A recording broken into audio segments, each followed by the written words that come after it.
आज आपण वर्ग तिसरीची बालभारतीमधील नवीन अभ्यासक्रमाची छान कविता पाहणार आहे बघा। कवितेचं नाव आहे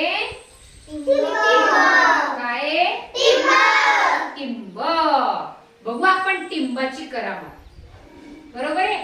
टिंब टिंब दिलं की शब्दांचा अर्थ कसा बदलतो, म्हणून आपलं लिखाण अचूक कसं असलं पाहिजे हे तुमच्या लक्षात येणार। चला करायची सुरुवात। हो। एक टिंब इकडं तिकडं हिंडले,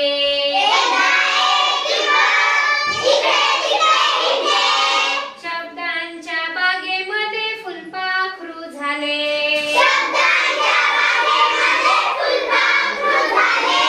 एक टिंब इकडं तिकडं हिंडले,